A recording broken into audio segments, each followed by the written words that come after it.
Well, not everyone is as excited over today's opening. In fact, many local restaurants are frustrated and confused since the government can change its mind at virtually any moment, and investing resources at such an uncertain time could be risky. Let's find out why from Xoli Ormut-Durbin, owner of the popular cafe Xoho in Tel Aviv. Thank you so much for joining me today. Hi, thanks for having me. Of course. So in what capacity are you actually able to open today? Are you welcoming customers to be seated inside the restaurant? According to the law, we're allowed to, but as you said before, investing resources, hiring more staff that would be needed to go back to table service, especially for the level of service we like to give at the cafe, will be such an enormous endeavor that could then go to waste and cause us to put workers back on chalat, unpaid vacation. And it's really just a mess for paperwork. It's a mess for the feeling in the cafe, for the staff, for the team, for the customers. And we really believe that there will be another lockdown around election time, after elections, of course. And it just feels like we want to wait to open as we were before Corona, properly at the right time.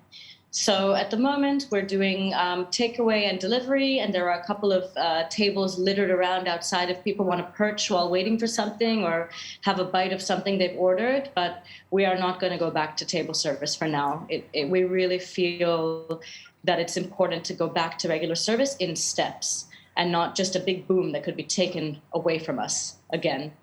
So do you think that the new guidelines that are being put in place today are logical and fair, or do you have suggestions for how the government could have gone about this a little bit better?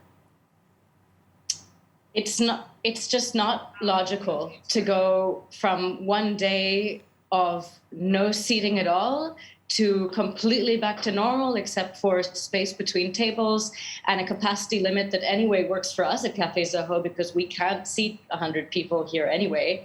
So as a small local neighborhood coffee shop, we want to do our best to keep people safe and also to continue as we are for now until you don't have to sort of police people and check their passports all the time, and maybe they don't want to. And we're very unsure about what the future holds, but we know that the takeaway and delivery has been working and people can safely enjoy our products and we can still see their faces at the counter with masks on.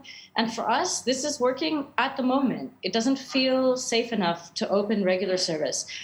I think the government is just getting ahead of itself because it wants to kickstart the economy. But it will end up backfiring because I'm sure that the infection rate will go up again and there'll be another seger and then people will have to go back to how they were. It's just like a repeat of what's been happening the last year.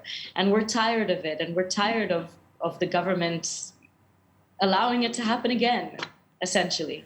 So why don't we do this right? Why don't we wait? Why don't we wait for everyone to be vaccinated? Why don't we just wait a few months? You know, that's how I feel anyway. So I understand how you're operating now is working for you in some capacity, but how much less are you actually making doing only takeaway and delivery versus in-house dining? It's an interesting thing to look at because for in-house dining, obviously, the labor increases dramatically because we have to have a lot more servers, more bartenders. Everything is much more complicated. You need dishwashers and everything. And on the other hand, with things like delivery, Walt, of course, takes its infamous percentage. But we have found that we are keeping our heads above water at the cafe. We have a nice demand for our goods, mainly our bagels that we've been making for many years. We have an amazing customer base that we've built over the last 11 years of our existence. And we would love, love, love to go back to table service. But until it's the right time and it's safe, we're not going to add costs onto us of hiring people, like I said.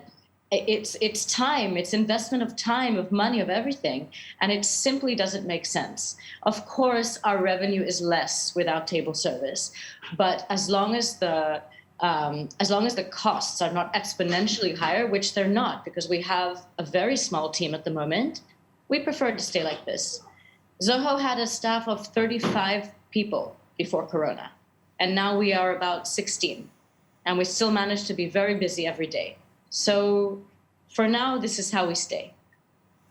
Well, it sounds like you're doing okay for now, and I hope you can return to some level of normalcy on some level sometime soon. Thank you so much for joining us today, and best of luck. Thank you.